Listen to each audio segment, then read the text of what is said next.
제네시스 G90가 새로운 모습을 통해서 국내 시장에 출시됐습니다. 운전석에서 느꼈을 때와 뒷좌석에서 느꼈을 때 각각 어떻게 다른지 지금부터 함께 만나보러 가보시죠.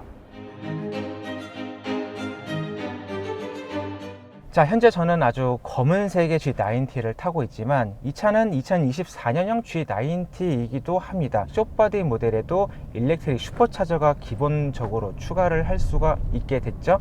여기에 2024년형으로 넘어가면서 트렁크에 소화기가 별도로 비치되기 시작했고, 전 모델 기본으로 도어, 소프트 클로징 기능이 기본적으로 적용되기 시작했습니다. 여기에 그치지 않고 자동문이라고 불리는 기능이 이제 앞좌석뿐만 아니라 뒷좌석도 조작할 수 있는 버튼이 추가가 되기도 했고요. 그런 부분을 제외하면 나머지는 사실상 큰 차이가 없다고 봐주셔도 될 듯 합니다. 그보다 아쉬운 부분은 바로 가격입니다.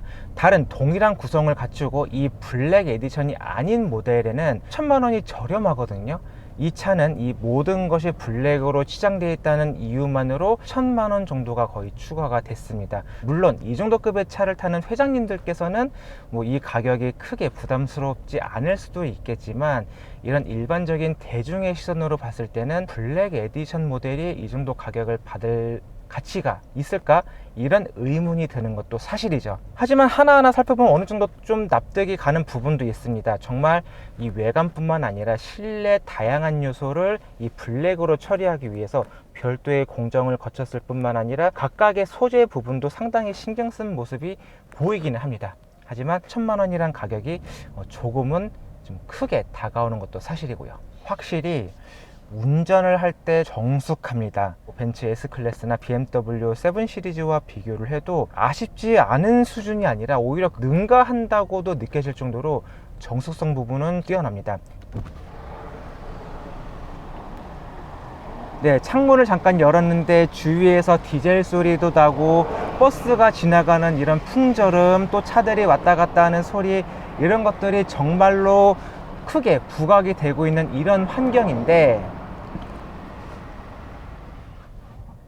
네, 유리창만 닫았는데도 정숙한 환경이 만들어집니다. 이 정숙성에 많은 집중을 했다는 것을 정말로 쉽게 느낄 수가 있습니다. 확실히 이 차는 뒷좌석 탑승자에게 많은 배려를 한 그런 모델인데, 운전을 통해서도 충분히 그런 부분이 느껴집니다. 먼저 가속 페달을 밟았을 때 엔진이 바로바로 반응하지 않습니다. 엔진의 리스폰스 이런 것을 떠나서 운전자가 가속 페달을 좀 이렇게 민감하게 다루거나 하면 차가 그때그때 움찔움찔 거리면서 반응을 할 수가 있거든요. 그런 모든 움직임이 뒷좌석 탑승자에게는 좀 불쾌함으로 다가오게 됩니다.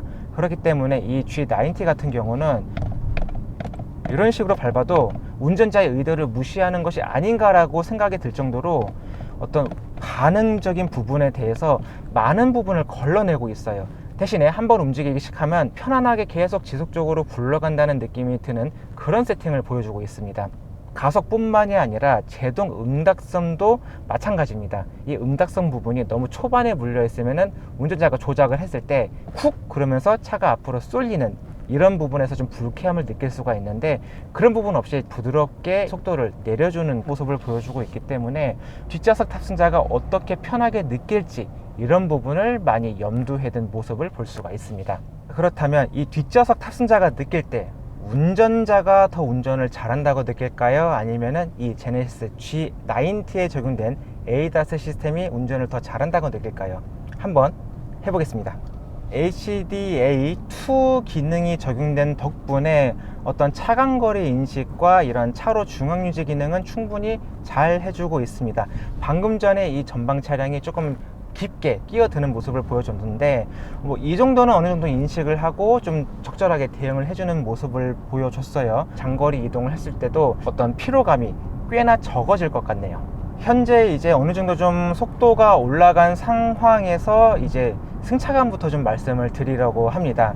분명히 제네시스가 만들어낸 최고 고급스러운 모델인데, 이렇게 좀 노면의 요철을 어느 정도 좀 많이 읽고 통통거리는 느낌이 좀 많이 들거든요.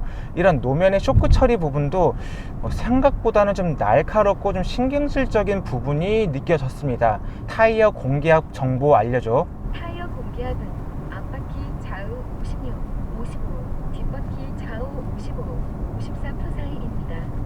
네, 무려 56psi에 이를 정도로 아주 많이 빵빵하게 채워놨습니다. 심지어 어느 정도냐면 이 스티어링 휠로도 이 모든 노면 충격이 다 들어올 정도거든요. 타이어 공기압은 이 적정 수준, 이 제조사 발표 수치대로 정확하게 넣어서 운전을 했으면 좋겠습니다. 이제 과속 방지턱을 한번 넘어 보겠습니다. 현재 타이어 공기압이 상당히 높기 때문에 어떤 자잘한 충격은 많이 전달하고 있지만, 기본적으로 이런 서스펜션의 움직임이라든지 아니면 스트로크에서 느껴지는 이런 탄력감 정도는 충분히 좋은 모습을 보여주고 있습니다. 하지만 이 차의 진정한 성격을 알기 위해서는 운전석보다는 이제 뒷좌석에서 제대로 느껴봐야 되겠죠. 자, 그럼 자리를 한번 옮겨 보겠습니다. 현재 차는 롱 휠베이스 모델이 아님에도 불구하고 또한 경쟁 모델과 비교를 해도 압도적이라는 표현을 써도 될 정도로 정말로 넓습니다. 이런 공간감이 정말로 넓다는 것은 정말 내가 지금은 대우를 받고 좋은 차 뒷좌석에 있구나 라는 것을 충분히 느낄 수가 있습니다. 뒷좌석에 앉았으니까 모처럼 안마 기능을 한번 활성화 시켜 볼게요. 정말로 이런 안마 기능 부분에서도 한국 소비자가 무엇을 좋아하는지 잘 꿰뚫고 있는 것 같습니다. 벤츠나 이 BMW의 마사지 기능 같은 경우가 주물러 준다는 느낌을 받기는 좀 어려웠거든요. 하지만 이 G90에 적용된 이 안마 기능은 약간 좀 뾰족한 부분이 이게 쿡쿡 눌러주는 느낌을 받을 수 있기 때문에 등, 허리 부분이 그래도 좀 마사지를 받고 있구나 라는 느낌은 충분히 받을 수가 있습니다. 자, 그럼 이제 안마까지 받았으니까 조금 더 편하게 누워 보겠습니다. 이 옆에 버튼을 누르면 바로 편하게 쉴 수 있는 자세가 만들어지는데 한번 눌러 볼게요. 자, 정말 호화로운 주행을 즐기고 있습니다. 물론 이제 공기압이 너무나도 많이 들어가 있기 때문에 어떤 요철 부분에서 느껴지는 이런 불쾌한 승차감만 제외를 한다면 공간적인 부분, 그리고 이런 탁 트인 이 전방의 시야도 함께 즐길 수 있다는 게 좀 이채롭게 느껴집니다. 왜 회장님들께서 이런 차를 선호하시는지 단박에 알 것 같습니다. 어떤 피로가 쌓이고 그 부분을 이제 이동을 하는 시간을 통해서 어떻게든 최대한 풀어내고자 할 때 이 기능은 정말로 많이 쓰일 것 같아요. 자, 후륜 조향 시스템이 들어갔습니다. 이 각도가 이 벤츠 S클래스의 10도만큼은 크진 않지만 그래도 좀 나름 큰 각도가 들어가 있는데, 운전석에서 스티어링 조작을 하면 바로 이 뒷좌석에서도 느낄 수 있을 정도가 됩니다. 빠르거나 느리게 되면 조금은 좀 불편함을 느낄 수가 있는데 굉장히 자연스러운 움직임을 만들어 주면서 그런 부분에서도 좀 불편함이 나오지 않고 있어요. 세세한 부분에서 많은 노력을 한 흔적을 엿볼 수가 있습니다. 자, 현재처럼 뒷좌석을 이 탑승자가 온전히 쉴 수 있는 공간으로 만들면 한 가지 좀 단점이 나올 수밖에 없습니다. 앞좌석이 최대한 앞으로 쏠리고 이 접히는 방식으로 되기 때문에 운전자가 조수석 방향을 바라볼 때 이 시야가 상당히 많이 가려진다는 점이 좀 아쉬움으로 많이 꼽힐 수가 있는데, 이 G90는 그래도 좀 어떤 시트 각도를 비롯해서 헤드레스트 각도도 좀 조절을 해주기 때문에 완전히 사이드 미러를 가릴 정도까지는 아닙니다. 덕분에 운전을 했을 때 오른쪽 시야를 완전히 포기해야 했던 과거 일부 모델과 대비를 했을 때 그래도 어느 정도 최소한의 시야를 확보를 해서 조금 더 안전한 운전을 할 수 있게끔 준비한 것도 그래도 좀 칭찬할 부분이라고 생각이 되네요. 한 가지 좀 아쉬운 부분이 좀 나오고 있어요. 이 승차감 부분인데, 어떤 차량이 만들어내는 그런 승차감의 아쉬움이 아니라 정차했다가 다시 출발을 했을 때 좀 아쉬움이 나옵니다. 바로 오토 홀드 때문입니다. 운전자가 가속 페달을 밟아서 다시 재출발을 할 때 이때 오토 홀드가 좀 부드럽게 브레이크를 놔줘야지 좀 안정적으로 부드럽게 출발을 하게 되는데, 그렇지 않고 출발할 때 조금은 텅 하는 모습을 만들어내면서 출발을 합니다. 이 부분이 조금은 이 뒷좌석 탑승자에게 조금 불쾌하게 다가오네요. 그렇다면 여러분들께서는 아마 이런 궁금증을 가지실 것 같아요. 승차감 좋은 거 다 알겠어.